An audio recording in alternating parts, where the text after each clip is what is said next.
And welcome back, everyone, to another episode of Adventures in Time and Space, a Doctor Who podcast, where three Scottish guys watch all of Doctor Who from 1963 to present. And once again, I am joined by Mike and Tom. Say hi, guys. Hi, you guys all right? Hello. And now I'll hand over to Mike for the news. Would the owner of the blue box in private gallery 15 please report to the steward's office immediately? Thank you, Stephen. And thank you to everyone for listening. Here is the Doctor Who 60th updates. Still no word on any air dates for the 3-part special. Speculation on the potential days might be a Saturday, as opposed to the Chris Chibnall days of the Sunday nights that he would have streaming. It is worth noting that the 60th anniversary is on the 23rd of November. There will be news on the 1st, the 17th and the 23rd, which fans can need to watch out for. Radio 2 celebrated 60 years of Doctor Who on the 15th of October as well. Anybody listen? Yeah, I did, yeah. I listened to a little bit of it. Yeah, What did you think of it? It was good. It was good listening back to all the Money Gold tracks again. Like, I haven't really listened to most of them for a while. But it just reminded me that Money Gold's like got kind of most of the themes that you can kind of hum to. You can hum away. I quite like listening to the new tracks, especially like the 15th Doctor theme. I think that was really good. You can really get into that. It sounds like a marching band, but Yeah. To be honest, I didn't actually hear that one. I'm glad to go back and listen to it. It's really bad that I didn't. So it is. I mean, it's really bad. yeah, I can't wait. The new theme sounds good as well. So It's different, so it is, but it's more mysterious, if you know what I mean. yeah, What did you think? yeah, yeah. I thought it was good. I think they're amalgamating them all into one because obviously it's the 60th. Yeah. Well, if you remember from the last podcast, was it the last one or the first one? We like I was saying that somebody had said when they were talking about the new theme tune, it sounded like Rawhide or something. Like it was like the cavalry coming in sort of thing. And it didn't disappoint. To be fair, like I even got like goosebumps in that. Listened to it, and I was like, oh yeah. Like, but I can't wait to see the actual visual effects for the title sequence as well. I think that would be amazing. Yeah, I can't wait to see that. Like, I don't know what they're gonna do. Like, whether they're gonna kind of do like an homage to like Russell T Davies' first era as Doctor Who showrunner, like with the titles, or whether they're gonna do something like completely new because it's the 60th. So I don't know if they're gonna kind of do a mixture of a bit of everything. I don't know. So. See, my thoughts on it is, do you remember when John Pertwee and Tom Baker were the Doctors in the title sequence? You see their face, and it kind of like in the title sequence and that. Yeah. I think I don't know if they will, but it'll be quite cool if they did something like that as like a kind of nod to obviously the classic era. You know what I mean? So that would be pretty cool for them to do that, something like that, maybe. But only time will tell. Yeah, I think it'd be good because David Tennant never got his face actually in the title sequence, so I think it'd be good for him to actually do that. So yeah, I think it will be as well. Like, so it'll be a nice little nod to the classic era. The 60th musical celebrations have been filmed as well, which I'm looking forward to, which is going to air on iPlayer on a later date. Now, I've been looking online, trying to find out if it's been confirmed, but I don't think it's been confirmed yet. Has it, Stephen? no, it's not been confirmed any date yet. I don't know if it'll be on like the first when all the episodes come, or if it'll be more closer to the actual anniversary, the 23rd. I don't know if it'll pop on then. Yeah, I don't know. Yeah. What about Ruby Sunday's song, by the way? What did you make of that? I listened to a little bit of Ruby Sunday's one, so I did, and it is what it is, to be honest with me. So it is. Yeah, I wasn't really impressed by it at all. No, So. no, it seemed very like in a way sad. Yeah. Apparently she's meant to play it on the piano. I don't know if it will grow with her or not, but apparently Murray Gold was at the event and it apparently got cut out when it was released on video too, where he was saying that Ruby Sunday's kind of like a lost soul looking for her parents. So I don't know. I think she's like adopted or in foster care or something. And I'm Right. wondering who her parents are going to be.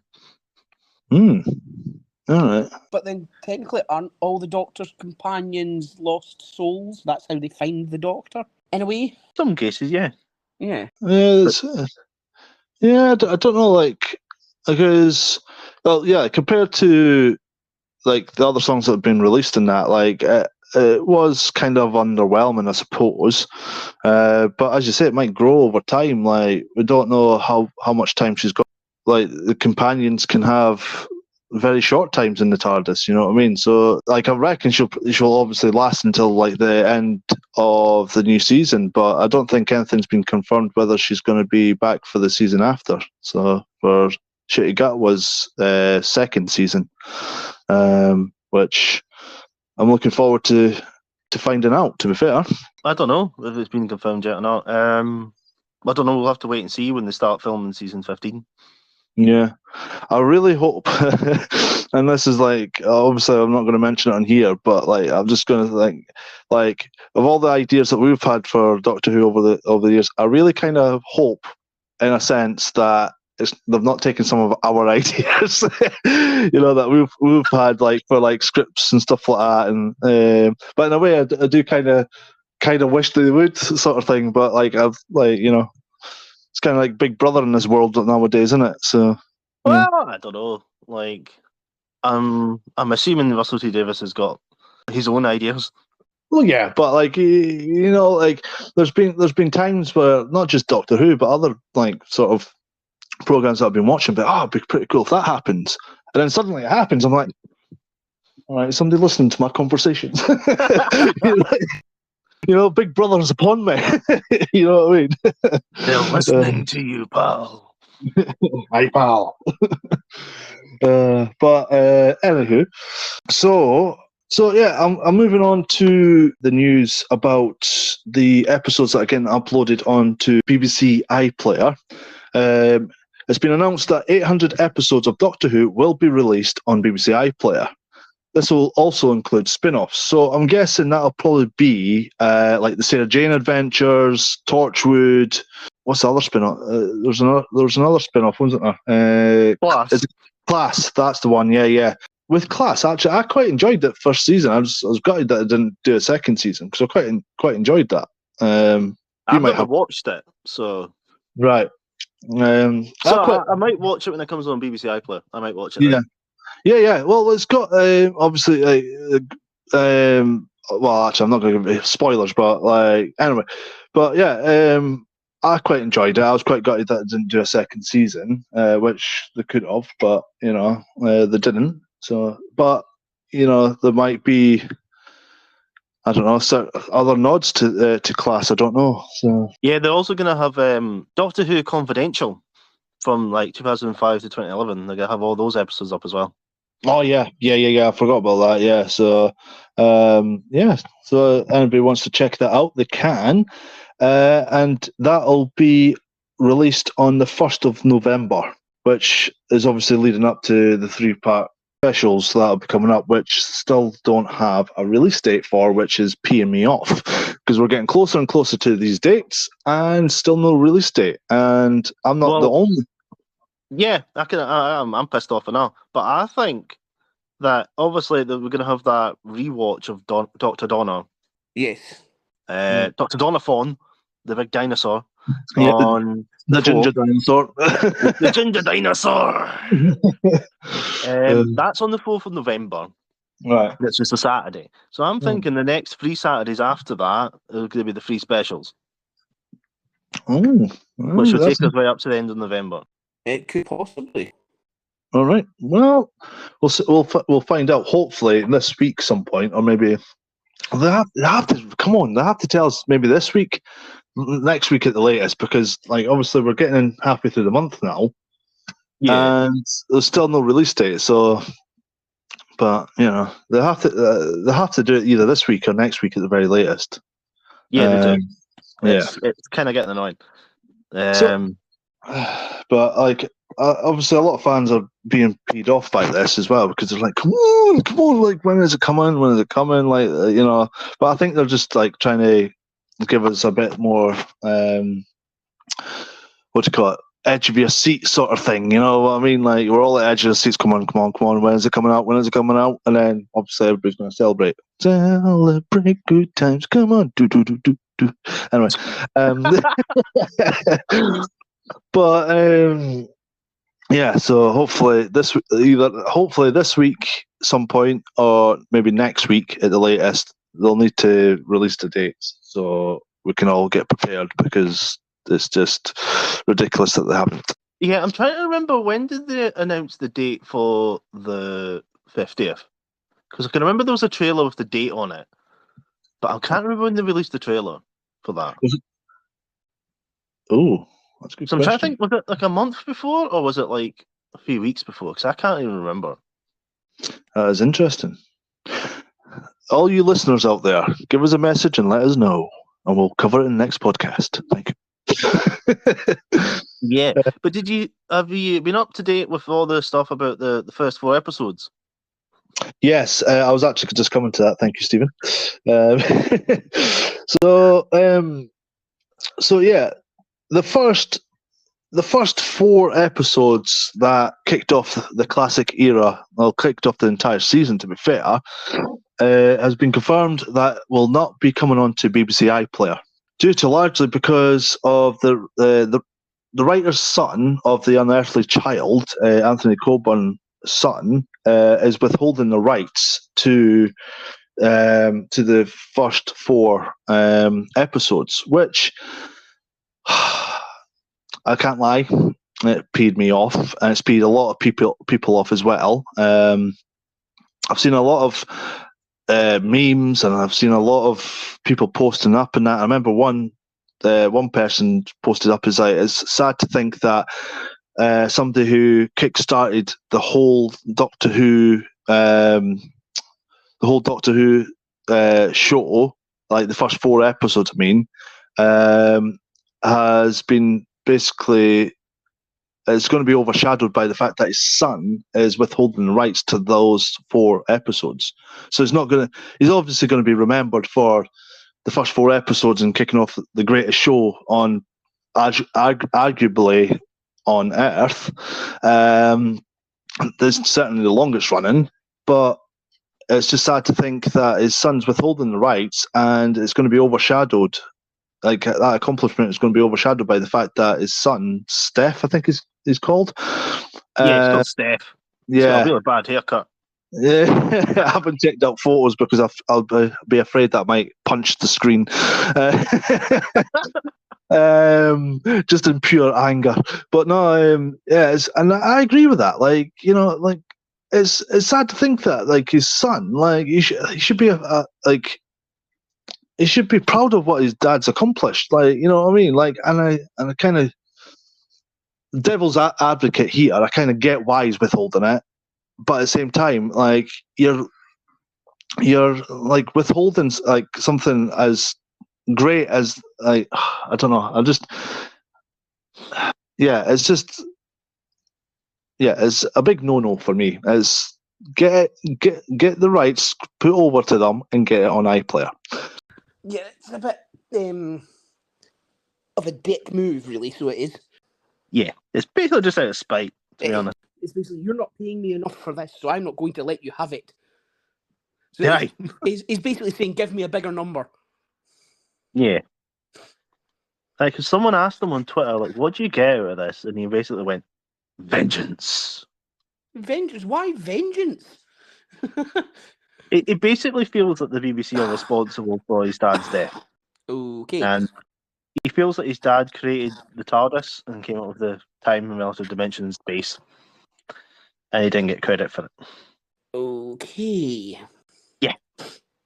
But yet, he allowed them to be on ITVX. I don't know for how much longer. Well, yeah. Well, Until yeah. those rights run out, they won't be renewed because he won't renew them. I think he's kind of cancelled it as soon as he could, once he got the rights. No, yeah. So if you haven't already, folks, watch it now before you might not get a chance ever again. But mind Or you, you could just go to like HMV and buy it for a tenner for the first three stories in a box set for a tenner. yeah, but who these days have got a tenner? I work full time. Penny. I work full time, and I'm constantly skint, mate. Well, that's a Christmas gift right there. You'd probably be better off going on Marketplace or something. Probably get it a little bit cheaper. No, I think that's the cheapest you can probably get it. All right, fair enough.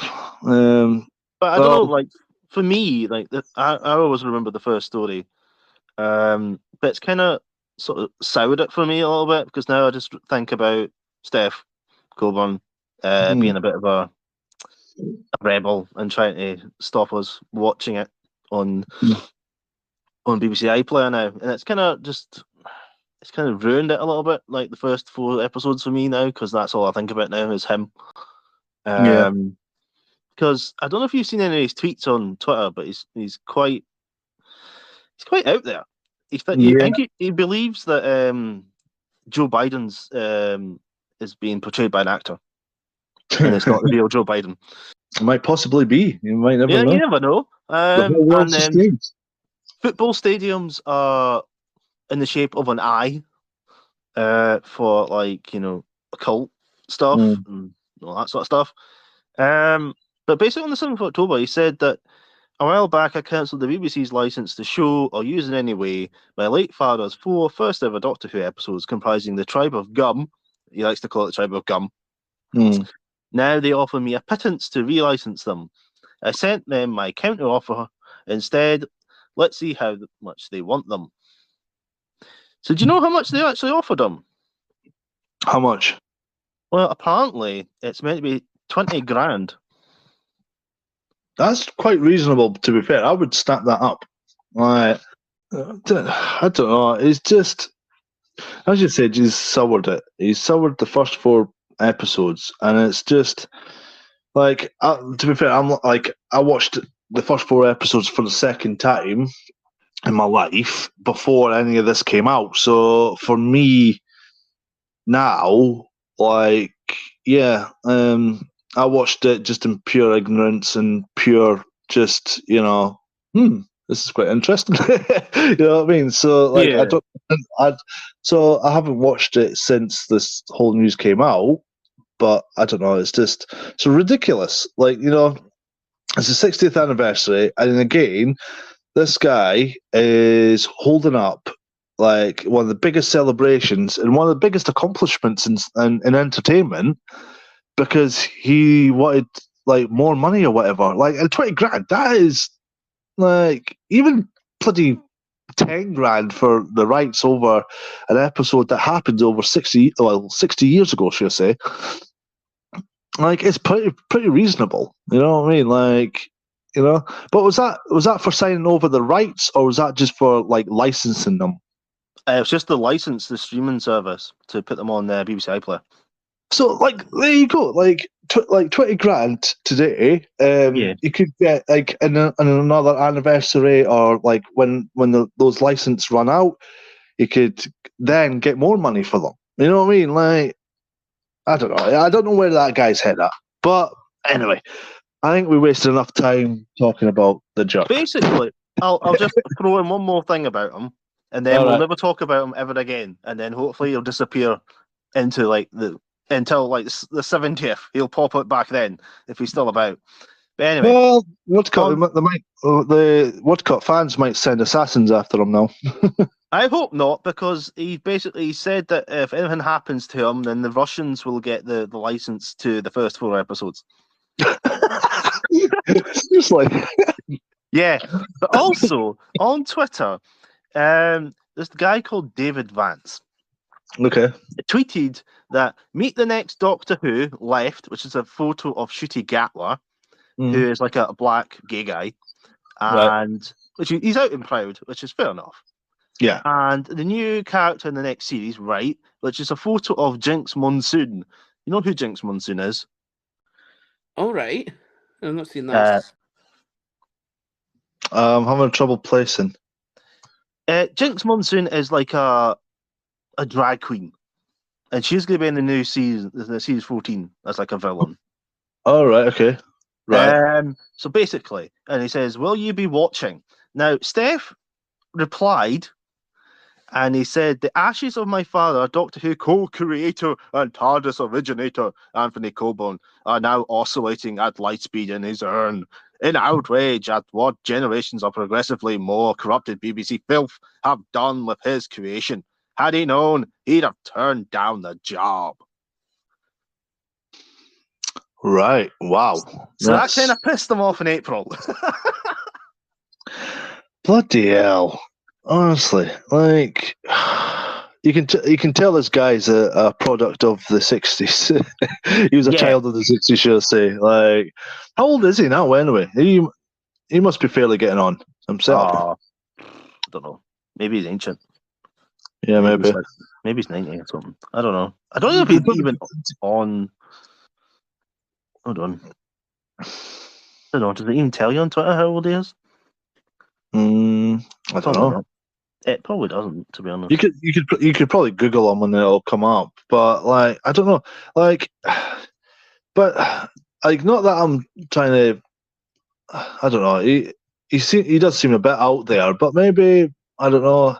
Something else is going on there. Like if he is like old, like if like say for instance he was born in the 60s or whatever, even the 70s or whatever, his mind might already be going, and this is what might be like. I don't know. We don't know what's happening with him. We don't know if it's just him being him, just wanting to be a jerk, or if it's something underlining. You know what I mean? You never know these days. So yeah, we don't know. He might not be well. We don't know. But please, if you do get a chance, please, just put it on iPlayer, man.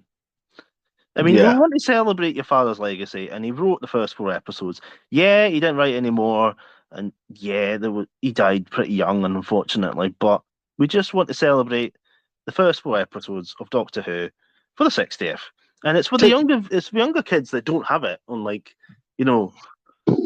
or DVD. Like you could just watch it on BBC iPlayer, but they're just going to watch the Daleks now and think that's the first episode, and oh well. Yeah. Well, see, that's the thing as well, and like, yeah, you're just downtrodden your father's legacy. You know what I mean? Like at the end of the day, like he like kickstarted an incredible show. You know what I mean? His 4 episodes kickstarted the whole thing, and that's something to be proud of in itself. And you're overshadowing it, so that's all I'm going to say in the matter because it's not. Just peeing me off again. Yeah, let's move on to more positive things. Yes, more positive. Right, where is it? That is me. I don't have anything else to hand over. Do you have anything else, Stephen? Yeah. Basically, Russell, when he returned to Doctor Who, requested a few things. He said he wanted to make Doctor Who again and make sure it was annually. Mm-hmm. And he wanted to make new behind-the-scenes content. Yes. Mm-hmm. Which he's doing with the Doctor Who Unleashed. He was got 2 secrets that she's not telling us at the minute. which I think might be like spin-offs and stuff. Oh, it could be. And he wanted to have the Doctor Who back catalogue available for everyone, which kind of got screwed over by Steph Coburn. Back at the end of the summer, Russell thought they weren't doing enough for the 60th, so he came up with more ideas to celebrate. And they put 3 writers to work and a 60 studio shoot in September, which happened.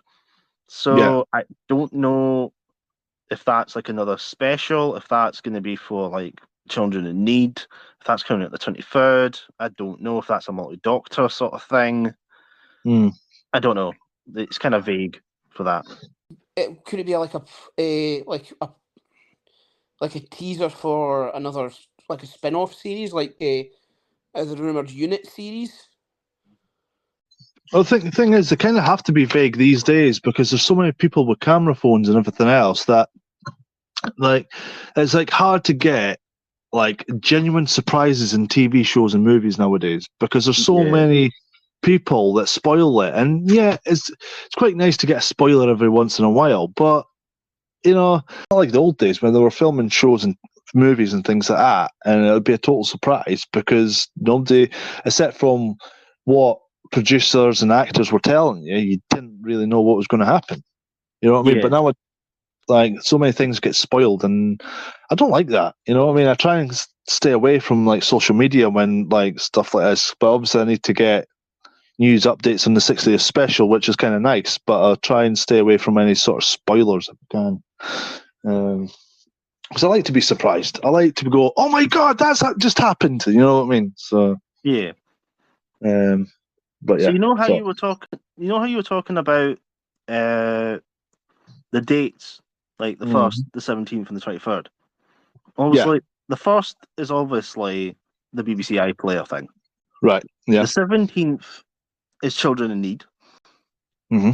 So obviously, got to do something for that. Oh, could the I've got a feeling that the 3-day filming could have been something for Children in Need.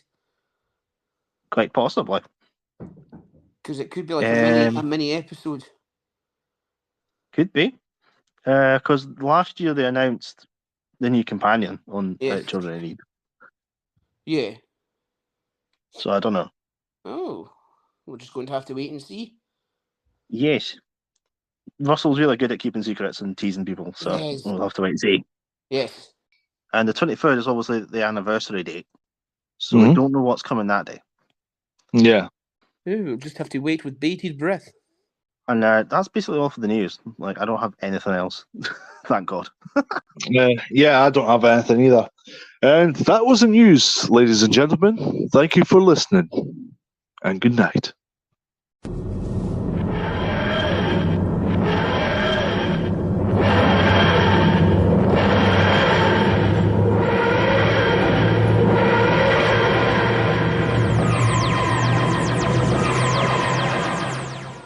So the episode aired on the 26th of March 2005 at 7 p.m. It was written by Russell T. Davies and directed by Keith Boak. So do you know what some of the hits were at the time in 2005? Can you guess? Oh, Christ, can I think that far back? Oh, good God. It could be anything. What age was I? I was 15, 16 at the time, if I remember correctly. Oh, it's probably got to be something is it? Oh, it's got to be something stupid that I don't like. Christ. I'll give you a clue. It's not one that was, a new song. It was a re-release. Oh, I can't mind. What was it? No, just tell me. My mind's drawn a blank. Do you remember Peter Kay? Yeah. We did that comic relief thing for raise money. The Amarillo one. Yeah. This is the way to Amarillo. That one. Yeah, that's the one. The one where when they're on that video and Ronnie Corbett falls over. Yes. Yeah, I do remember that actually, yeah. Yeah, that was number one at the time. I do remember that because I used to listen to that quite often. It's a good song. Yeah, it was recorded by Tony Christie and it was released in November 1971. And it reached 18 at that point, number 18. They did this to raise money for comic relief back in 2005, and that went shot to number one. Nice. Do you know any of the movies out at that point? Oh, now you're asking. I'm testing your noggin. Oh, Christ. Right. 2005. Oh, Christ. No. Why do you do this to me, Stephen? It's fun. Nope. I'm drawn. 2005. No, you're going to have to. I've slept since then. I was only 13. There's a few movies. Do you remember The Pacifier? Yep, Vin Diesel. Yes, I love that movie. That's a great movie. Yeah. Do you remember Hostage with Bruce Willis? Nope. Oh yes, I do actually. Yeah, that was the film with the home invasion. Is that right? Yeah, I think so. I think he's the hostage negotiator. No, I don't. I've No. never watched Hostage. It's your best giving it a miss anyway. It's kind of crap. All right. Okay. Yeah. And do you remember Robots, the animated film? Yes, that amazing film. Yes. Yes. Robin Williams was in it, wasn't he? Yeah, the late great Robin Williams. Yeah, I actually liked that movie. I went to the cinema to see that movie, and I was not disappointed, even though I was like 15, 16. I just still loved that movie. Yeah, that's a great movie. Yeah. Well, one of the reasons why I wanted to go and see that movie was I'm a massive Robin Williams fan. I watched not all his movies, but the majority of his movies, and that was one of the biggest factors that I wanted to go and see the movie. So yeah, I'm gonna test your knowledge again. Do you remember any of the games that were out at that point? Oh, 2005. That was the PS2, wasn't it? Yeah. Was Need for Speed one of them? I think there was a Need for Speed out at that point. Yeah. Need for Speed Underground and I'm sure that like Medal of Honor, Ratchet and Clank, Prince of Persia, stuff like that. SmackDown versus Raw, no? Wrestling game, WWE.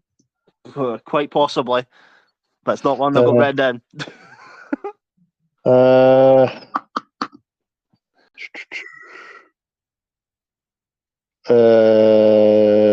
Lord of the Rings. No. They had to come out. I don't know then. I don't know. Do you remember FIFA Street? Oh, yes, I do. Yeah. Do you remember GameCube? I do remember GameCube, yeah. Yes. It was an interesting console, wasn't it? Yeah. Oh, man. You were probably playing GTA San Andreas. Yes, I was, around this time. That was 2005? It came out in October 2004, but you were probably playing it around about that time if you had it. Wow. I feel old. Yeah, I saw that, but that was like a really good game. It was. Back in the day. Everyone was playing that. Are you sure you're not thinking about Vice City? No, that was San Andreas. Vice City was 2002, 3. Oh, that makes me feel even older. Let me just double check that. That actually makes me feel even older now. Vice City. Grand Theft Auto Vice City. There we go. 2002. Yeah, that makes me feel old. PlayStation 2, 8th of November 2002. Yeah. I feel old now. I was 10-year-old then. Yikes. Yeah. So that takes you back. It does. Do you remember the Time Splitter games? Yes, those were amazing games. Yeah. Well, the third one came out this year in 2005. Yeah, I remember playing the games that were absolutely amazing. So they were so fun. Yeah. Like the extra stuff, like all the tasks and stuff you had to do, and like the multiplayer was really good. Yep. In those games.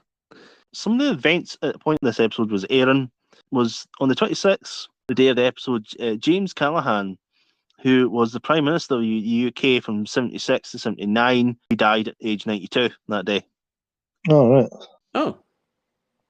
And Gordon Hendricks performed as Elvis Presley, and he won the 16th and final series of Stars in Their Eyes. Oh, was that when the last season of Stars in Their Eyes went out? Jesus. Yeah. Stars and Rise finished. Stars and Rise was amazing. I can't believe they axed it. But they did some celebrity specials after that, but that was the end of the normal, everyday people that were doing it. That was an end of an era. That was as well. I was quite gutted by that because there's like I wouldn't watch it every week, but like every now and again, I would just like I'd watch it and that. It was quite good. So it was, but Yeah. the child gone there. Yeah. It was. They need to bring that back. They really did, because it was such a shame. Yeah. It really was good. Do you want to guess at the viewing figures for this first episode? Per million? Right. I'm going to say between 4 and 6 million. I'm going to say 5.5 million. Oh, you're way out. Ah, like higher or lower? Oh, higher. 10.6 million. Oh. 10.81 million. Fucking hell. Jesus. Wow. Okay, right. Yeah. Yeah. That's good viewing. And this would not be beaten until Jodie Whittaker's first episode. Wow. Oh, right. And what was Jodie Whittaker's first episode like? Oh, you would ask me that, wouldn't you? See, you're asking me difficult questions. Right back at you. You're asking a good question here. I need to double check. I can't get this wrong. Doctor Who viewing figures.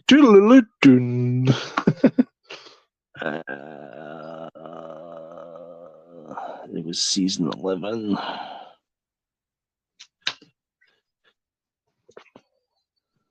Oh, here we go. Load, goddamn you, load. Here we go. First episode was 10.96 million for Bloody hell. Jodie's first episode. Jesus. So that in 2018. And then it kind of tailed off from there, unfortunately. The Doctor Who poll is always there. And I'm going to ask you again, what do you think rated this story out of the 10 Ninth Doctor stories that are available to rate? just like the fans. Yeah, just the fans. Like, it's a lot of people from Doctor Who magazine that rate it. Out of 10. Out of the 10 stories. So what do you think it rates amongst the 10 stories? Yeah, but what's the rating system though? Like, is it a 10 out of 10? Is it like 5 stars? Out of the Ninth Doctor's 10 stories, yeah, they each give one of the 10 stories a number between 1 and 10. Right. Yeah, so 1 being the best story ever that they rate very highly, and 10 being the lowest. So where do you think that rate where that is in the relation to all the stories that the Ninth Doctor has?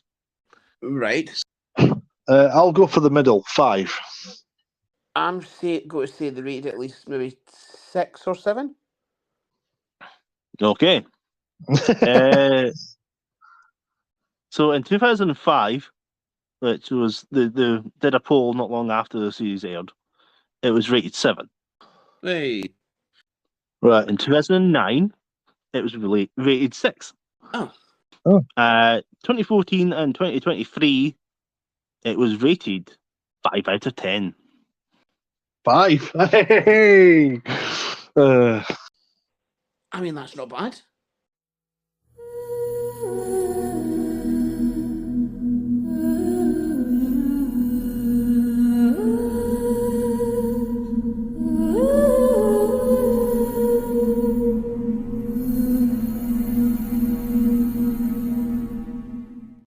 So do you know how the classic show ended?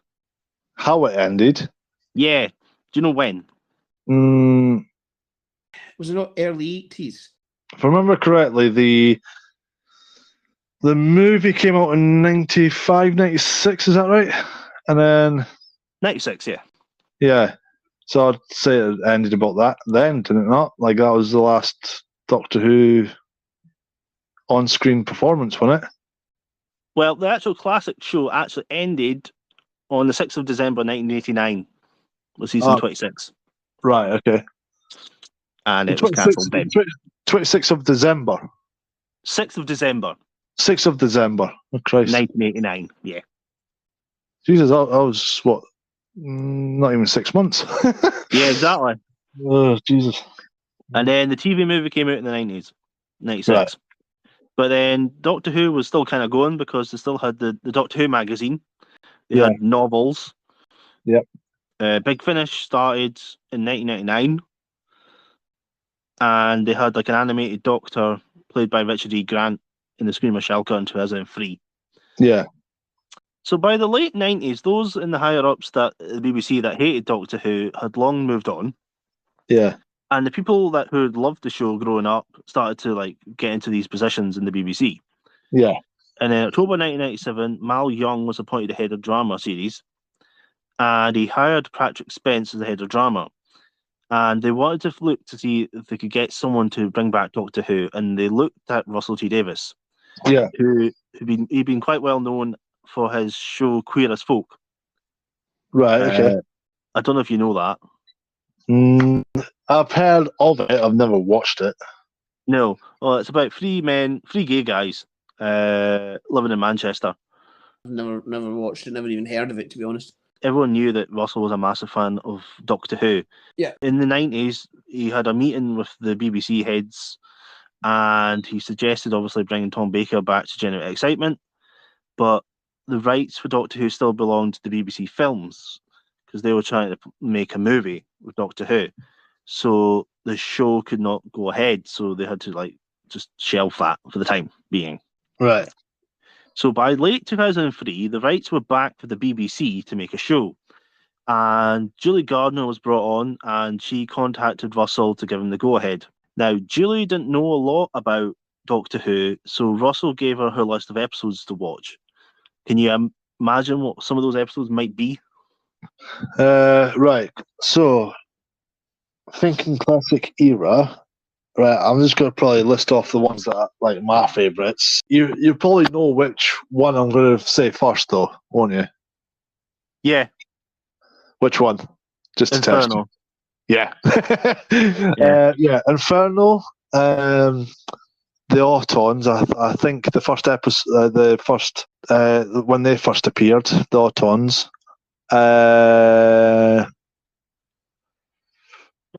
Just trying to think. Unearthly Child might have been one of them, maybe. And just trying to think of Tom Baker. Maybe one of the Tom Baker ones, maybe his last episode when he regenerated, maybe. I think. And then maybe... Oh, this is a hard one. No, I'll go with them just to... Yeah. All right. So the list was the Dalek invasion of Earth with the first Doctor. Right.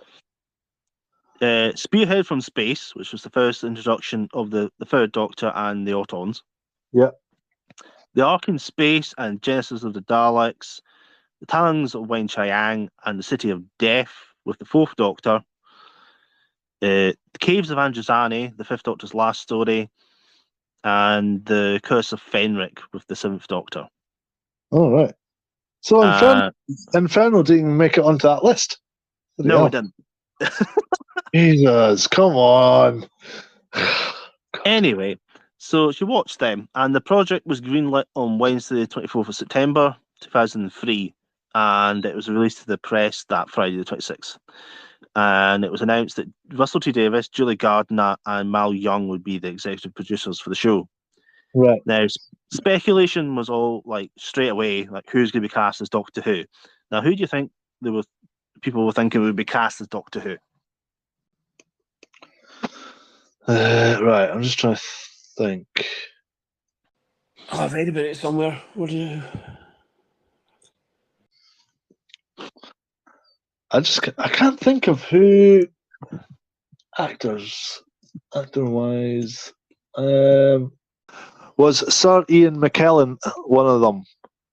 I was just making a wild stab in the dark. No. Damn. No, I can't remember now. I remember reading about it, but I can't remember now. Oh my days. No, I don't know. You tell me. Right. So there's a few names bandied about. Most of the press were thinking it was going to be Bill Nye. Oh, right, okay. Why Bill Nye? I have no idea. The production were mostly looking at getting someone like a big film star. So they were kind of looking at Hugh Grant or Rowan Atkinson. Could you imagine Rowan Atkinson as a Doctor? Well, you don't really have to imagine too hard but they both had played the Doctor in the 1999 comic relief special, The Curse of Fatal Death. Right. Okay. And that was written by Stephen Moffat. Oh. Yeah. All right. And they had both declined this role, so they didn't want to do it. All right. Pretty sure it's on YouTube. Yeah, I'll need to find that and watch that. Yeah, can you imagine Hugh Grant? Hello, I'm the Doctor. How you doing, love? Mm-hmm. Hugh Grant will be like, hello, I'm the Doctor. You know, you want to come and flirt with me because I am the Doctor? You know what I mean? Yeah. Taking the piss. Right, anyway, moving on. Right.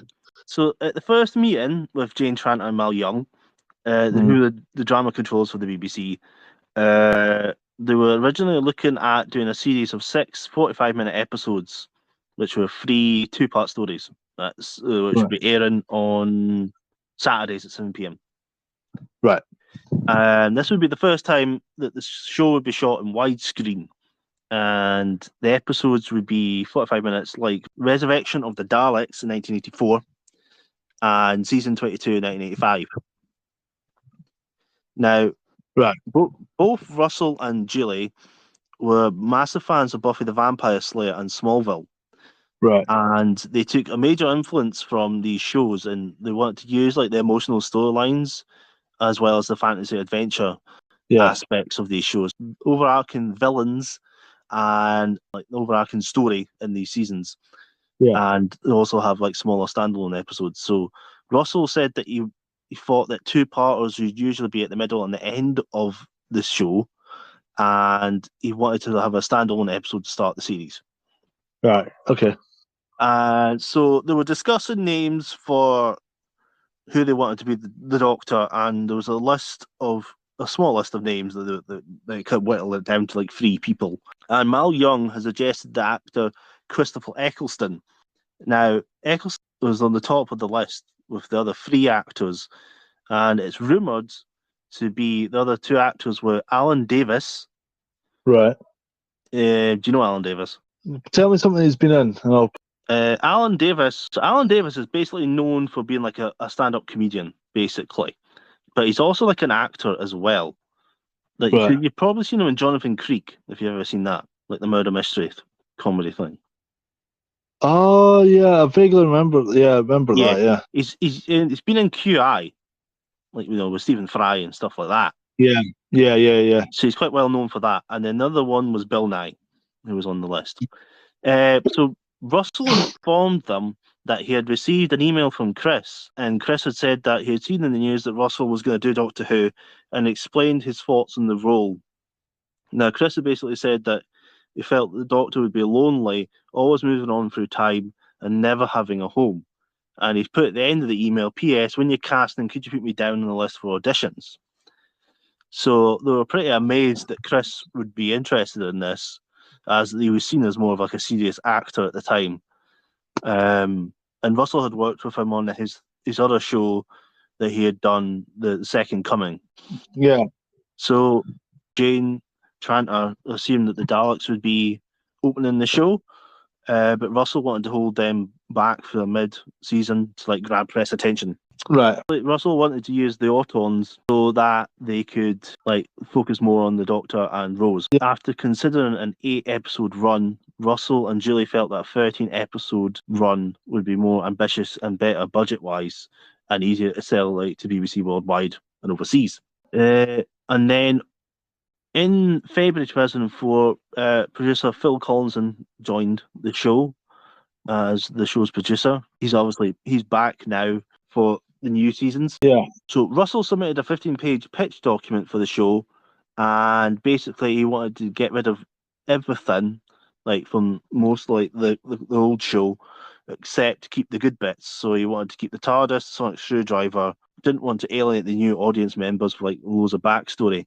So he said there would be no Gallifrey, no Time Lords, and the Doctor would be the last of the Time Lords, and the Doctor would be introduced with no regeneration. What? And there would be no regeneration for the Doctor in the first episode. Oh, right, okay. So you wouldn't have Paul McGann regenerate into Christopher Eccleston. Right, okay, yeah. And he'd basically be wearing normal clothes, down to earth, and it'd basically be based around Earth most of the time. They wouldn't be going off into different planets and stuff for the first season. Yeah. So the show would basically be filmed more like a film. That's what most of the TV shows were filmed like those days. Like they weren't like in studios all the time, that they were out in the open and more on set, location based. Yeah. So Russell was looking for other people to write for the show, and he sent a message to J.K. Rowling to ask her to write for an episode. All right. Yeah, but she was too busy because she was writing the Half-Blood Prince at the time, so she couldn't really fit any time to do that. Shit, they would have had the ones out. Yeah. Harry Potter and Doctor Who crossover. So originally the series was going to start in the new year, 2005, but with the production not starting until July 2004, the post-production and later episodes were forced to launch back into spring. So obviously Chris did a screen test and he was cast as the Doctor. So this was announced in March 2004, and then in May, Billie Piper was announced as Rose. Now, when they were casting Rose, another actress who was in the auditions was Georgia Moffat. Oh, right. And obviously, you know her because she's now the wife of David Tennant. Yeah, yeah. And she was obviously in The Doctor's Daughter in season 4. Yeah. And she's also the daughter of the Fifth Doctor, Peter Davison. Yes, yeah. Yeah. So Camille Kajuri was cast as Jackie, basically because they liked how she played the character, and her resemblance to Billie Piper was pretty evident.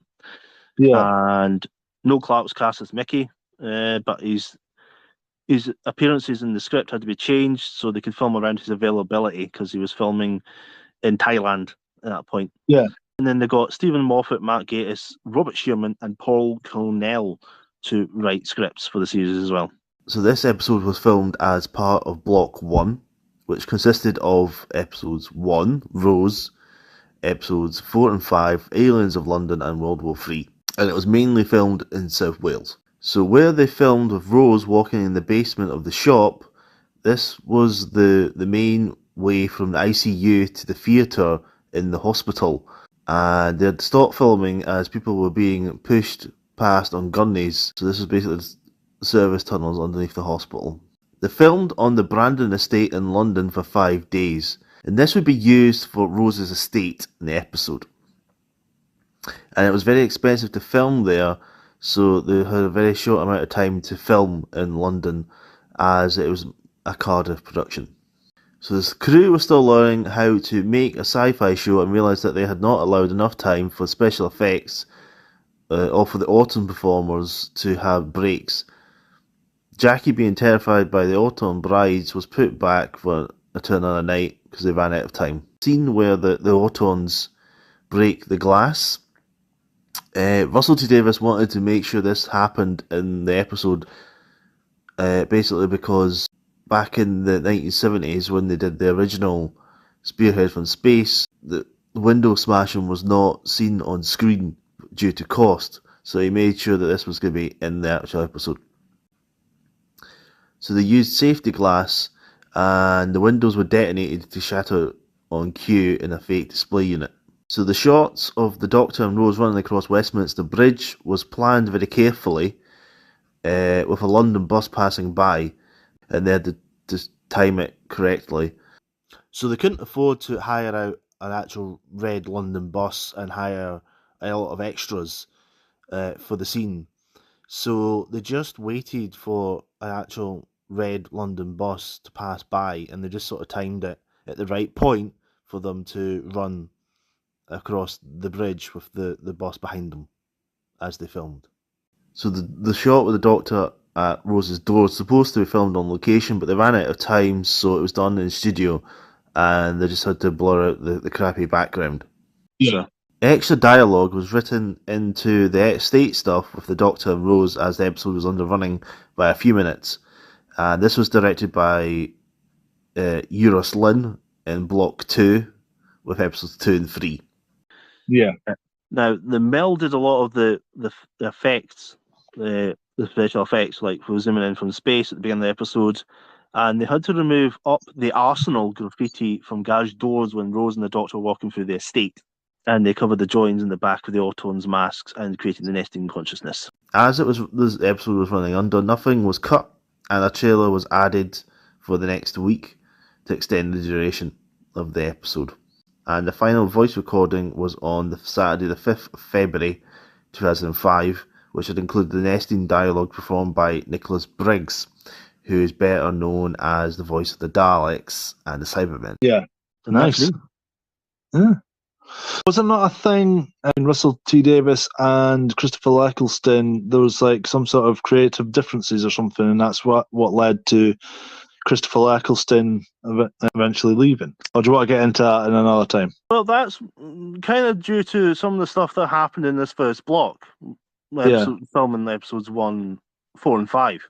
Yeah.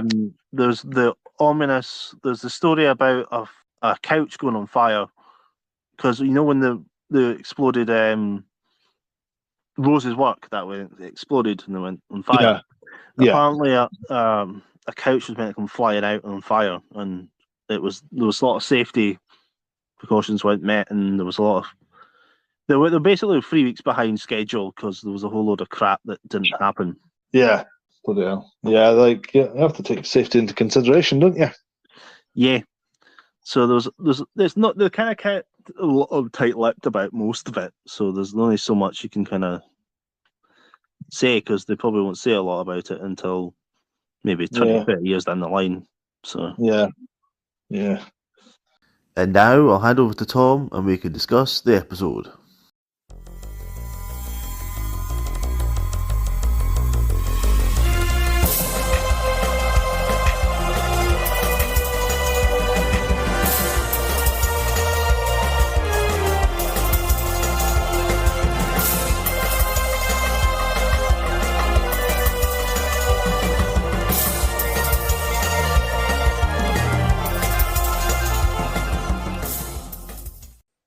Episode, the first episode of the New Who's. So it's the first introduction of Christopher Eccleston's Doctor. So it's basically literally at the start we see Rose, the Doctor's new companion, basically at work. So it's just like living a mundane life. What I had difficulty with, right, and like obviously at the start you see Rose in like at her everyday job, bored as anything, meets up with her boyfriend, blah blah blah, like, you know, but you can see that she was bored and she just, you know, anyway. And then like as she's about to leave, a security guard, a big buffy guy, stops her and like shakes money in her face and tells her to go down to a dark bloody basement. And like obviously anything could happen to her. Didn't even escort her down, you know. And she's a good-looking lassie as well, and going down to a dark space to go and meet some guy, what was it, the head of what was he again? He was a caretaker or something, wasn't he? Is he an electrician or something? Oh yeah, he was an electrician, and like in a deep dark space, and he didn't even escort her down. I was like, what are you doing? You're a security guard. You're supposed to be looking after the place and the people in it. And you're not even going to, you know. So I had kind of difficulty with that. And then, but you know, it was like one of those times where just suspend disbelief in that. And it was a good introduction to like people that have never watched the show before, like the classic era, and it was a good introduction for the Autons, which they first appeared when John Pertwee was, when John Pertwee was the Doctor, wasn't Yeah, he? Yeah, they were in his first story in yeah, 1970, and then they came back the following year with the first introduction of the Master. yeah. So, like, it was a good introduction to him. It was the creep factor, like, dialed up and everything else. And it was a good introduction for even, like, the Doctor, at the time, the new Doctor, you know what I mean? So, you see, and he had that sort of like fun energy about him, which brought quite a lot to that scene. So, yeah. Yeah, I mean, like, the Autons are really good in this instance because basically, like, Rose is not, like, really sure, like, whether they're, like, real, like, people dressed up and fannying about, or whether it's, something serious. So, Yeah. I think that's a good way. It's like, and it's because it's quite normal for people to see, like, shop window dummies and stuff. So, like, Yeah. I thought it was well done. And the way they introduced the Autons was good as well. And that is where Christopher Eccleston's Doctor grabs her and runs with her, basically like a mild form of kidnapping.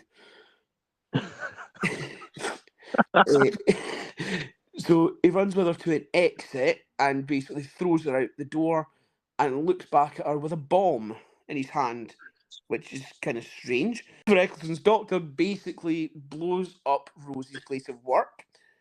So he does, and Rose basically, for some reason, just goes home. She just thinks that's completely normal, doesn't go to the police about this mad, raving lunatic with a bomb. She just goes home and gets into bed. as you do, casually. As you do, basically, yeah. She comes back home and her mum's panicking and all that. Yeah. But it's funny because Jackie doesn't work, does she? No. No, it's just Rose that works. Yes. Yeah, that's why she's worried, because she's more worried about getting money than, Yeah. It's like, how am I going to pay my Rose's rent? life. Yeah, she's like, come on, you need to get another job. Yes. Why don't you go work at the butcher's? Yeah, go and work at the butcher's. You almost died and get some compensation. Yes. Bring in some money. They say you can get $2,000 for that. Yeah. Oh, dear. Fast forward to the next day, she gets up and all that. Like, it always makes me laugh. I've watched this episode so many times, but it always makes me laugh. The interaction between the Doctor and Rose's mother when they're in the bedroom. Yeah, there's a strange man in my house. It's like, calm down. Christ, you've never seen a man before. Not for a very long time. Well, not for a very long time. Yeah, but then it's just like, yeah, okay, like the big thing is your husband, like they say that your husband died. Yeah, okay, right. So why the hell are you why the hell are you coming on to a stranger who has literally been running about bombing places? And Yeah. it's unless Rosie's mum is just extremely desperate. Very desperate. Yeah, what was it? He says, "Oh, there's a strange man in my bedroom." Yes, and there is. Yes, there is. And it's like, anything could happen. He was like, no. Just walks off. It makes me laugh every single time, right? That was like, oh. It's like, how long have you not had a man? Like the first man that walks through her door. Like, Jesus. Like, imagine if you're just like a repair guy just walking in. What's this strange man in my bedroom? What? But the thing, oh my! You know what was quite funny for me though was the fact that the way he responded as well. I was thinking, oh, right, the Doctor's a bit of a flirt, right? Okay, is he going to get in there amongst it? And then it was just like at the last second, no, walks away. No, I like your daughter. yeah, pretty much. Yeah, I'm going to go through and pump your daughter now. So see ya. Jesus. But yeah, it was that whole interaction between them was funny, and it sets up the Doctor and Rose's mother's relationship as well, because, like, you know, they seem to have like the forward and back sort of thing. You know what I mean? Like in future episodes, you'll see it. But yeah, it was interesting. We'll bring that up in a different podcast. But Yeah. And then gets attacked by a mannequin's hand. Well, mannequin's arm. yeah. I thought, to be fair, I thought that was quite overacted. But then thinking about it, it's a children's show as well. Like obviously, adults like were watching it as well because like especially adults who were fans of the classic era were watching as well. I thought. Never noticed it before, but it was quite overacted, like on Christopher Eccleston's part. But it actually worked, strangely, So. Yeah. Because I mean, like Rose just thinks he's dicking about, like like Ricky was. Well, maybe that's what adds to that scene. Maybe.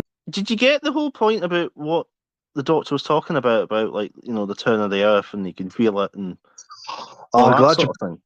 I'm glad you brought that up. Actually, I quite enjoyed that, right? Because I don't know if it's just me being a donut or just like just talking up my arse. But like when he was describing the whole thing, I felt like I was in that scene with them, sort of thing. You know what I mean? Like I felt like I could like feel the turn of the Earth and everything else, and like I was engrossed in the way he did it. Like, they did that whole scene, both of them, like. They've done it really well, to be fair, and I was quite engrossed in it. I was like, "Oh right, okay, yeah." It's like quite hypnotic sort of thing, you know what I mean? So I don't know. What did you think? Yeah, I thought it made him feel like really alien, and like it got through to her that this guy's a bit weird. And you see, like when he's joking about with her, like when he waves like the plastic arm and he says bye bye and like forget about me and he walks away. But like as soon as he's got a funny face on him and then he turns around and it's like dead serious, like completely empty. Yeah, like you can tell like there's some PTSD there. There's something not quite there. That he's going through something at that point.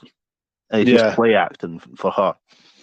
Yeah, he obviously plays like the damaged part pretty well. Oh, definitely. The Doctor. Oh yeah, he's a good like emotional actor. You have to, we'll have to speculate as well. How much time, like from when he regenerated as the War Doctor into the Ninth Doctor? Yeah. How much time actually passed then? Because we didn't know about the War Doctor until obviously later on, but. What I'm thinking of is like how much time did actually pass? Was it he regenerated and maybe ended up on Earth and then the whole Autons happened, or has he had a few other adventures first and then met Rose? We don't know. Yeah, because I was going to ask, because this is a bit later in my notes towards the end of the episode, but when she goes to see Clive. And he's like bringing all these photos of like Doctor during the Kennedy assassination and, Krakatoa and like the Titanic and stuff like that. Like, do we think that is before Rose or is it after he leaves at the end of the episode before he comes back? Well, he kind of goes on his like solo adventure. Oh, that's an interesting question, actually. Because I'm not sure. That's actually quite.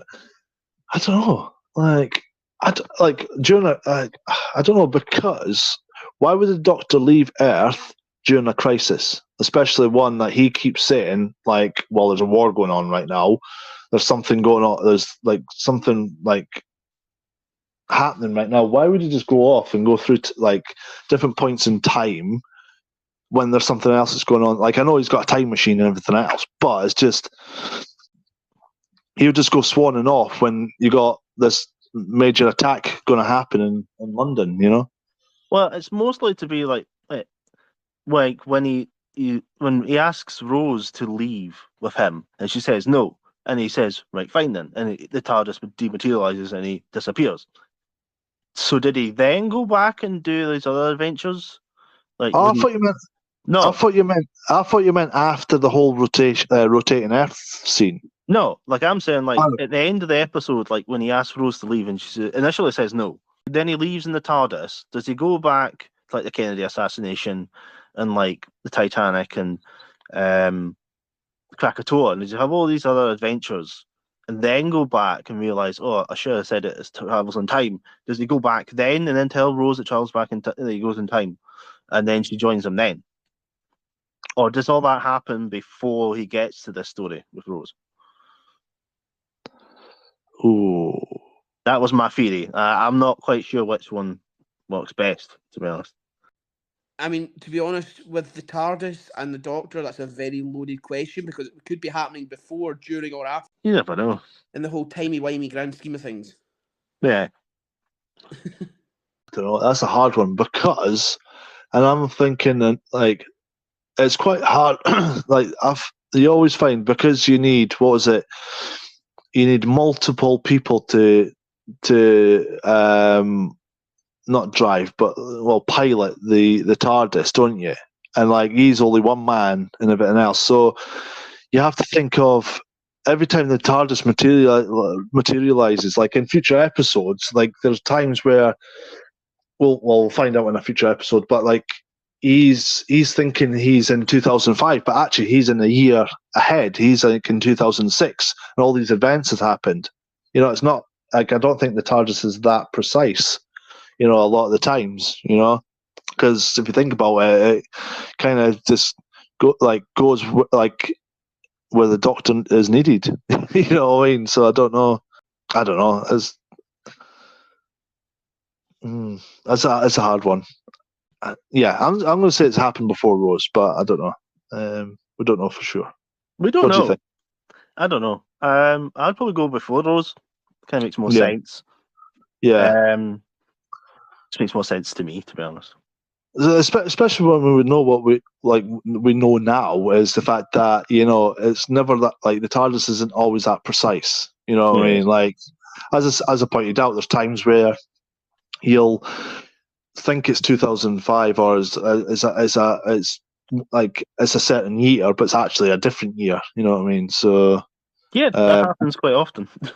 yeah, it does, and I think it's like a running joke in the thing, in the whole series, in the whole show. But then, the way he materialized, like dematerialized and then materialized, it was so precise as well. So I think he was in the mix of just leaving, but then thought, oh no, wait, actually, Rose travels back in time as well.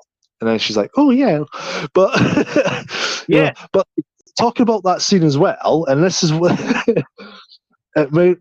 this part makes me laugh every single time as well. So when the Doctor first leaves, like at the end of the episode, when the Doctor first leaves, and like Rose is trying to basically pick him up, it's Mickey's face when he sees the TARDIS just disappearing, and he's like, "What the hell?" It's just he's just staring, and like Rose is trying to pick him up, trying to go, come on, let's go, and he's still like, I don't know, still all floppy, trying to get picked up in that. He's just like, what the hell just happened?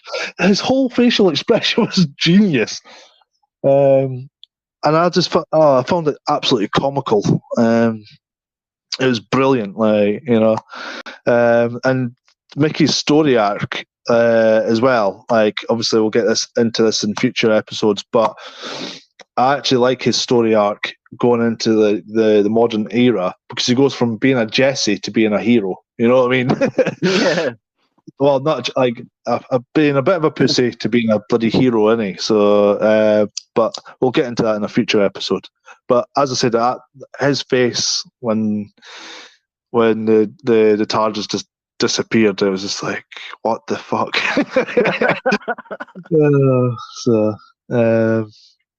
But got another question for you. What's that? What the hell is on Mickey's emails? Yeah, I caught that. That's actually a fair point. I think we need to be investigating Mickey's emails here. Aye. I think the little stop out's been cheating on Rose. Little stop out, or either that, it's very dodgy porn. But I don't know. He did panic a little bit when she said she was going on his computer. He's like, "Don't check my emails." Okay, but she didn't even question it. She didn't like. Yeah. I don't think she was listening to his actual response. I think she was already at the computer by the time she'd finished asking the question. Yeah. I think her mind's basically just set on the Doctor now, and that's it. But that made me think she doesn't really like. She cares about him, but she doesn't. She's not invested in him Yeah. that much. I get that feeling through the first episode as well.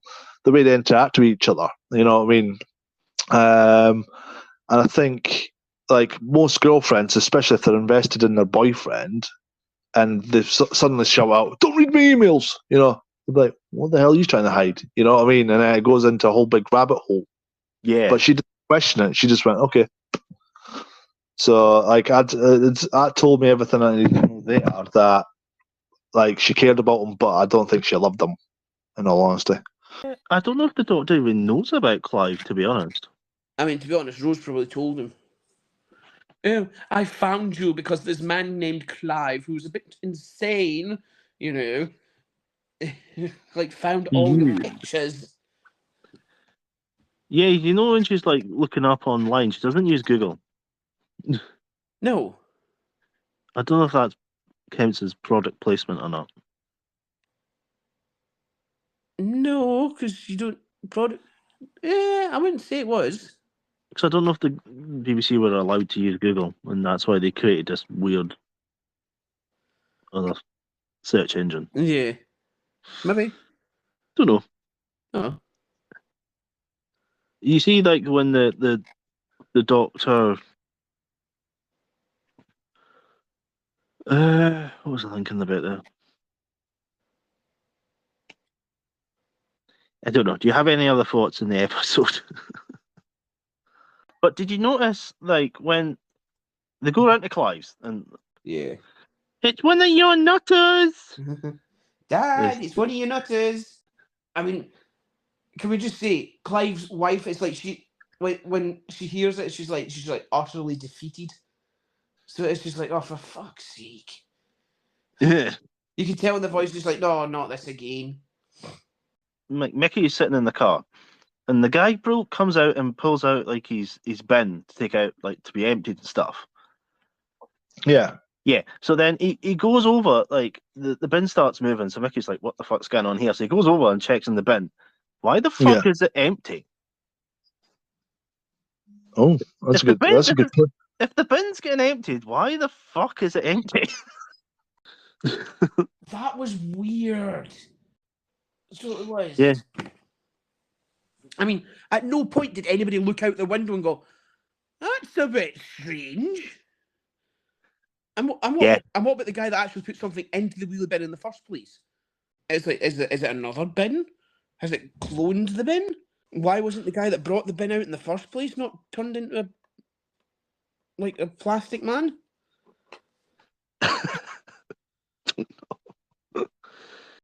But how did Mickey end up in the London Underground, like under the ground?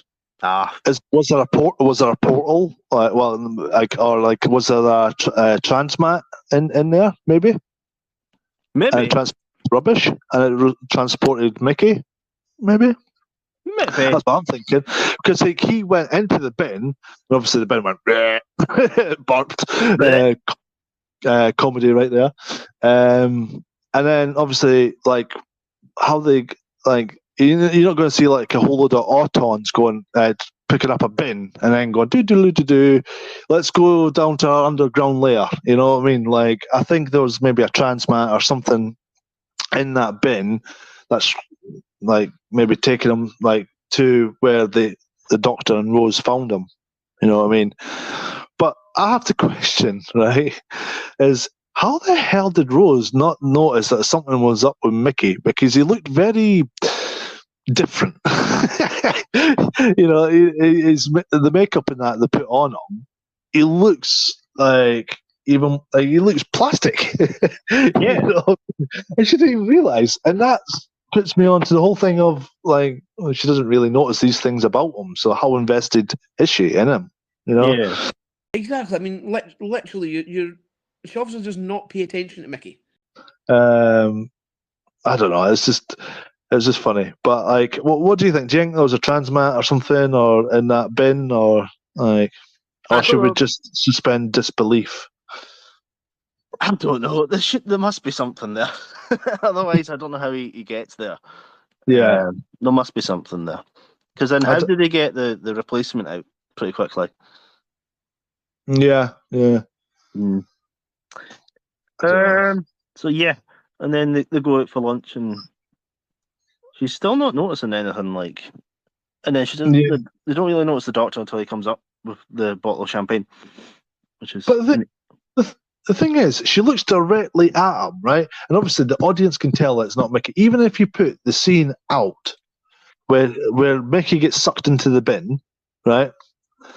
Even if you take that scene out, and then it just like cuts from Rose talking to Clive, and then going to her going back to the car, and misses out that whole thing. Yeah, you can still notice that it's not Mickey. You know what I mean? You'll be like thinking, "Wait a minute, what's going on here? Why is he looking different? There's something that's happened here.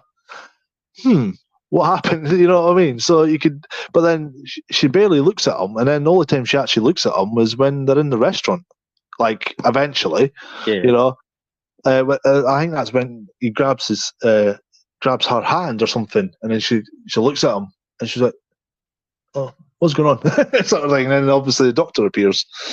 So I don't know. But you know, the visual effects and everything else I thought was pretty tidy. I thought they were pretty good, especially when the cork goes in the forehead and out the mouth. Yeah, I thought they were pretty funny. But what about Rose's reaction when she sees the inside of the TARDIS? Yeah, she just kind of walks in and is like, "Oh, right," and then walks back out again, and in again, and out again. Yeah. I mean, it's kind of the similar reaction that a lot of the companions after Rose had anyway, as well. Yeah. So, but yeah. Well, yeah, I thought it was really well done. Yeah. I thought like she goes in and then she comes out and she runs around and then goes back in again. I thought it was really well done. Like, because like obviously in the classic era when they first go into the TARDIS, they're just still in the TARDIS. I don't think they've ever done, not to my knowledge anyway, or my recollection, but I don't think they've ever done one where they go into the TARDIS and then they come out and then they go round the TARDIS and everything else. I think that's the first time they did that on the show. Am I right? Or I think so. Yeah, it was basically down to the director, and he wanted to do that. Yeah, which I thought added to the whole thing. I thought that was really well done. An explanation. It was short, sweet, and to the point, which I liked, because then the audience who never grew up with the classic era, they actually found out what's going on, what the ship is called, you know, what he is. You know what I mean? It told you everything you needed to know. I thought that was, I thought it was really well done, that one. Yeah, it was good. And then when obviously the TARDIS moves, like he obviously explains pretty quickly how it works, and he's a bit arsey with her most of the time. Yeah. Like, you know, he forgets about Mickey, you know, and you know, there's obviously that quote about every planet has a north. Yeah. Saying that, you sound like you're from the north. Lots of planets have a north. Actually, saying that, I remember just a quick. I know I go on my stories quite a lot, but it reminds me when a few years back when I was in college. I was at college down in England, and what's it called? It was when Peter Capaldi first became the Doctor and everything else, and I remember this one girl was talking and that. She said, I don't get why he's the Doctor, and it doesn't make sense, and that like he could have done a different accent and all the rest of it. And I was like, whoa, what's wrong with the accent? He said, well, he's Scottish, isn't it? Like, you know. I said, what's your point? Like, he can sound Scottish if he wants, you know. Oh yeah, but look at Christopher Eccleston. Like, he explained that there's lots of planets have a north with his accent. I was like, No, like it's just an accent. Like regardless, like lots of people have accents. It doesn't necessarily mean that he doesn't deserve to be a doctor or have a Scottish accent. He can have a Scottish accent if he wants. Like the whole point of the show is the doctor can look like anyone, be anyone, and actually sound like anyone. You know what I mean? Yeah. Which that kind of peed me off, and I was like, well, what's got like, he's a good doctor, you know what I mean? So yeah, like that just peed me off. It's like, of course he can sound bloody Scottish. He can sound Irish. Like, you know what I mean? So Yeah. Yeah. Are you gutted about Clive getting shot? I am actually. Poor Clive. Honestly. Like, he finally finds out all these little conspiracy theories and everything else. He finds out is actually true. He's like looking around, he's like, everything's true. Oh my god. And he's like, shit. He gets shot. Poor Clive. Like, I thought he was going to be a really good character. Like, you could have had him come back. Like, I thought he would have been good. Oh yeah, definitely could have kept him alive for a lot longer. But yeah, he could have been like Mickey, being like a link to Earth, like, you know what I mean? Like, they come back to Earth every so often. Mickey's like, oh my god, something's going on, whatever. Or you know what I mean? Like, or like Clive's like, right, Doctor, I've got something here for you. Something's going on. You need to come quick. You know what I mean? That would have been quite good for him. You know what I mean? Yeah. Yeah. Yeah, but you kind of think if he had met the Doctor, he'd be like total fanboy over the Doctor and be really creepy. I think that would open up quite a lot of good storylines, to be honest. Well, yeah. Because he would have fanboyed over him, and then maybe he would have seen the error of his ways when he sees so many people die. Oh, yeah. And then, like, if they wanted to kill him off later. You know what I mean? Or yeah, like more near the end of the series. Yeah, that would have made more sense. But yeah, or maybe in like the episode 4 and 5, which is like in London, the two-parter. I don't know. But yeah, poor Clive. Yeah, poor boy. Yeah. They used them in Big Finish though. Sorry? They've used them in Big Finish. Oh, have they? Oh, yeah, because nice you know how there's like a Rose series, like the Dimension Canon stuff. Yeah. Well, there's one where Rose goes to different dimensions and she meets different Clives. Oh, nice. So there's different ones. So that's quite good. But I felt it was kind of crap that they killed him straight away. Yeah. Don't know if there's anything else you want to talk about the episode. No. I think that, like, when they took on the resting consciousness and that and defeated them and everything else, that was really well done as well. And Rose showed her worth by actually saving the Doctor, and then obviously the Doctor later on going, well, you know, like, we did it, sort of thing. Yeah, but you couldn't have done it without me, sort of thing. You know, Rose was like trying to big herself up, and he was like, me. You know what I mean? So yeah, you know. So have you ever noticed in the whole Doctor Who series how willing people are just to get into a random police box with a guy that they don't actually know, that they've just been running about with for days on end, nearly being murdered by aliens, and they think the best idea is to go with that person? Yeah. They've got nothing better to do. I mean, obviously. You know. Yeah. Like, she asks, is it always this dangerous? And he's like really excited. He goes, yeah. And she's like, no. Like, no. And he comes back and says, oh, but it travels in time. I mean, obviously, she couldn't wait to get away from it anyway. Oh, strange man going to take me everywhere. Let's go. Yeah, thanks for nothing. It was a bit harsh, then. Yeah, I think we'll leave it there for the episode. But like, you know, should we rate the episode, or? Yeah, let's rate it. Right, so we've created our own rating system for the episodes, based on like a 1 to 5 star rating system. But we've got, instead of 1 to 5, we've just basically got names, and they're basically just like quotes from Doctor Who.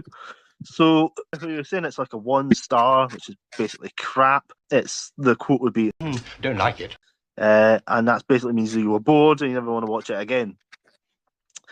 2 stars would be Good grief. from the Third Doctor, which is like, it's not great. I might never watch it again, but it's not terribly bad. 3 stars, it's in the middle, so That's good. it's a pile of good things and bad things. 4 stars, Brilliant. I would watch it again. 5 stars, Fantastic. I would watch it again. It's the one you would go to watch first. To be fair, I'm going to go with... Brilliant. So I'm going to go with brilliant. I'm not going to, because I think it was a really good episode. It was a really good start to the show. Starting the show back up again. It was very informative to the fans that have never watched the classic era. If they were just watching the Doctor for the first time and watching Christopher Eccleston, I would recommend it because it was very informative. It told you everything you needed to know about the show as well. It was entertaining and it was all round some good fun, to be fair, and it was a good first episode into the modern era. Okay. And I'll rate the episode too. For me, the episode is Brilliant. basically, I think this is a good start off to the series. It's great for people that are just coming in the door, just to, like, they're not really sure, they've not really watched Doctor Who ever. It's also good for, like, old fans that are coming in and that's watched most of the classic Who as well. It doesn't alienate the new fans, but it kind of helps the older fans come in. It had a really hard job doing this to try and, like, get new people into Doctor Who, and I think it does it really well. I think Christopher Eccleston is the main reason why, like, this episode works really well. Seeing him as a Doctor through Rose works really well because he has a lot of mystery about him, and I think his energy and his confidence, I think it makes him really, like, a great lead, and it makes you want to know more about him, like just like Rose does. Yeah. And I think the Autons, I really like the Autons. I don't care what people say. Some people say they're crap, but I think they're really great. And they're not like a massive villain that you've got to kind of build up. Like, you don't have to focus too much on them. And it just leaves you to build up that relationship between Rose and the Doctor, which is basically what the episode's about, and trying to set up the series. And I think it does it well. Yeah. Yeah. See, I'm with you on that one. I do like the Autons because they bring in the sort of creep factor. It's kind of like the Weeping Angels a little bit as well. Like, the Weeping Angels are like really creepy sort of thing, but with the fact that the Autons are like silent creatures sort of thing that just, like, move slowly, but you can tell that there's like some, like, I don't know, eeriness about them, some sort of danger in that, and then it's when their hands open up and they shoot. You're like, oh shit, let's run. Yeah. I do think. The thing is, I don't think the Autons have shown up since, have they? Like in the classic era. They were in Spearhead from space. 1970s. No, but I mean modern. Like, I've since this episode. They were in the Pandorica. Were they? Oh, I don't remember seeing them. Yeah, they were in the Pandorica. They just didn't look like, shop window dummies. No. Okay. They were the Romans, though. Oh, crap, yeah. They were all plastic Autons. Yeah, right. But I think after that, I don't think they really ever appear again. So it's a shame, because they actually are pretty good. So maybe Russell will bring them back.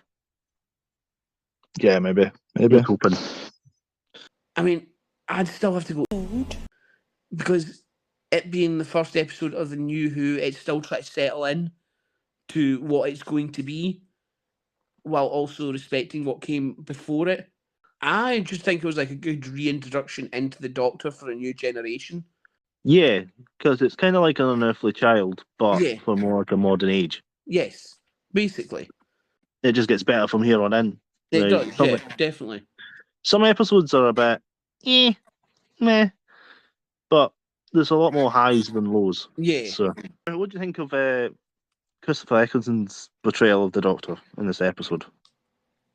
As an introductory episode, it was good.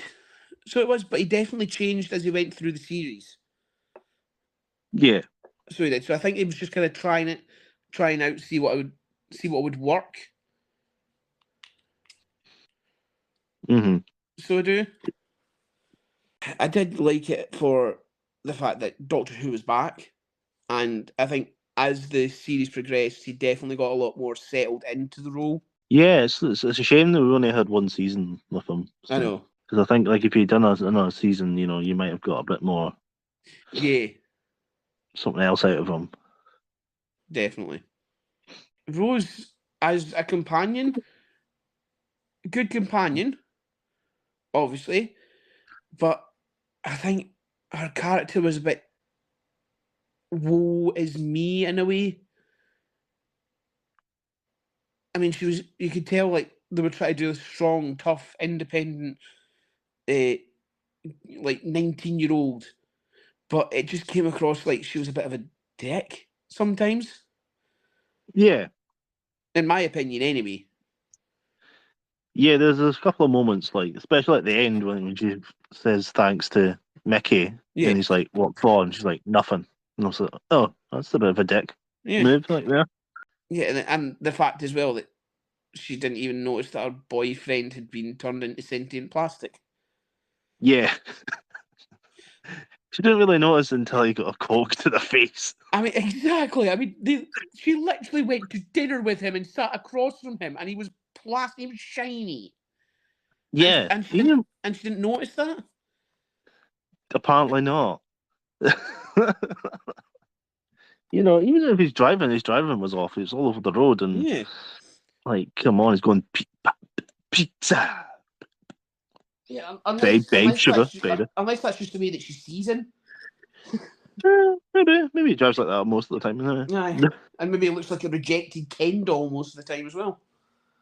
Yeah.